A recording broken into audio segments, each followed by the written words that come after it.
Hello class, I'm Dr. Diana. Welcome to another edition of Superhero Seminary. You know, when I was a little girl growing up on Themyscira, I was always taught to be strong, brave, mighty, smart, and capable. That's just how it was for us Amazons, and we never knew any different. But sadly, this is far from the norm in many societies around the world for women, including many that claim to base their worldviews on the teachings of the Bible. And this is so strange because the Bible, of all things, contains numerous accounts of women who are all of these things. Now, we don't have time to talk about Wonder Women like Deborah, Jael, Ruth, Huldah, Priscilla, Mary, or Phoebe today. But their stories are there for anyone to read for themselves, and ladies, I suggest that you do. Instead, in today's session, I want to go all the way back, to the beginning in fact, and clear up a misunderstanding that has gone on for far too long. I want to talk about what woman was created by God to be, because not many people know this, even in churches. After the big picture summary of all creation found in Genesis 1, we narrow in on the particulars of humanity's creation in Genesis 2, where God creates the human, and in Hebrew the word is Adam, and later becomes the word for man or mortal, and places him in a special garden, from whence he shall steward God's creation, and begin to multiply over the face of the earth, ruling as God's image-bearing vice-regent.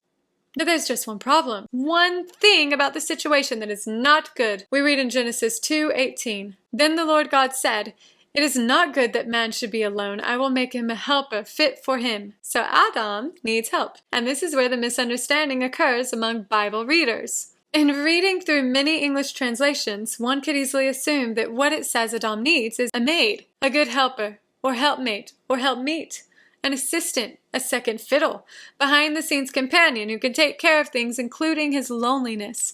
So Adam can go about the business of ruling the world as God's image-bearing king. That's what English terms like helper usually conjure in people's minds. The helper isn't the primary lead. They're the background cast. I mean, we all know you can enjoy a hamburger just fine without hamburger helper, right? But Genesis wasn't written in English. It was written in Hebrew. And in Hebrew, the term used here for helper, ladies, is ezer, like laser without the L. Ezer, and the verb it comes from, has the basic meaning of to help, assist, come to help. But it is almost always used to describe military help or deliverance. Here, let's look at some of the other ezer appearances in the Hebrew Bible and see what it communicates. And we'll use the ESV since it's popular among conservative and complementarian Christians. In Joshua 1:14, "Your wives, your little ones, and your livestock shall remain in the land that Moses gave you beyond the Jordan. But all the men of valor among you shall pass over armed before your brothers and shall help them." 1 Kings 20:16.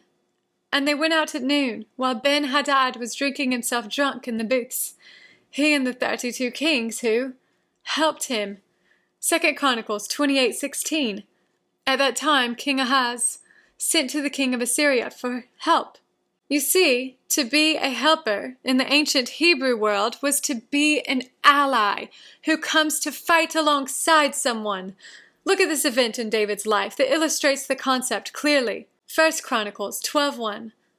"Now these are the men who came to David at Ziklag, while he could not move about freely because of Saul the son of Kish, and they were among the mighty men who helped him in war. David went out to meet them and said to them, 'If you've come to me in friendship to help me, my heart will be joined to you. But if to betray me to my adversaries, although there is no wrong in my hands, then may the God of our father see and rebuke you.' Then the Spirit clothed Amasai, chief of the 30, and he said, 'We are yours, O David, and with you, O son of Jesse. Peace, peace to you, and peace to your helpers, for God helps you.' Then David received them and made them officers of his troops. They helped David against the band of raiders, for they were all mighty men of valor and were commanders in the army. From day to day men came to David to help him, until there was a great army like an army of God." Being an ezer in the ancient world was not merely being a helpmate. It was a mighty and honorific military title, so honorific in fact, that it is most often used to describe God himself and what he does for his people. Isaiah 41:13-14, "For I, the Lord your God, hold your right hand. It is I who say, you fear not. I am the one who helps you. Fear not, you worm Jacob, you men of Israel. I am the one who helps you, declares the Lord. Your Redeemer is the Holy One of Israel. Hosea 13:9. He destroys you, O Israel, for you are against me, against your helper. God was Israel's Ezer in battle, and this concept was also used by the psalmist as a metaphor for God's general deliverance of his people from danger, threat, pain, or destitution. Psalm 54:4. Behold, God is my helper. The Lord is the upholder of my life. Psalm 75. But I am poor and needy. Hasten to me, O God, you are my help and my deliverer. O Lord, do not delay. Psalm 115, 9-11. O Israel, trust in the Lord. He is their help and their shield. O house of Aaron, trust in the Lord. He is their help and their shield. You who fear the Lord, trust in the Lord. He is their help and their shield.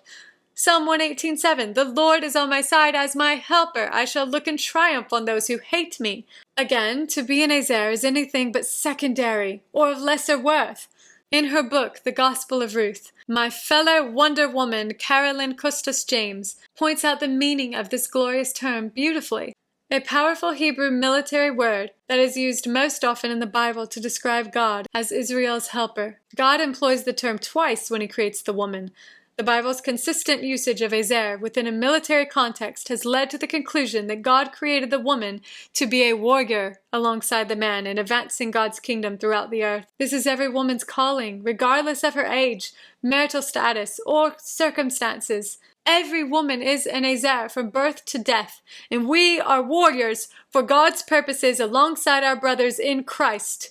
Amen, Carolyn! She gets it, so you ladies, and you fellas out there, we are women created to be Ezers, deliverers, who come to the aid of those in need of help.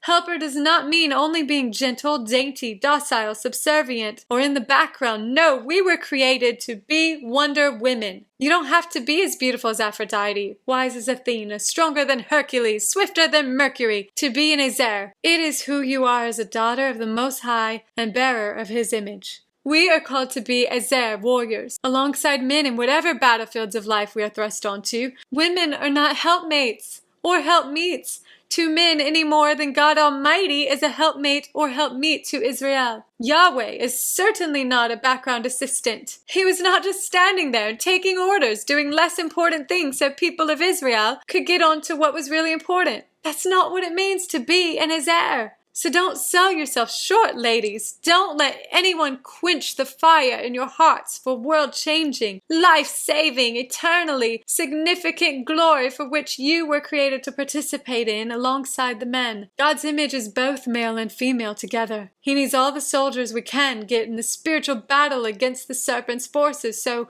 chins up, ladies.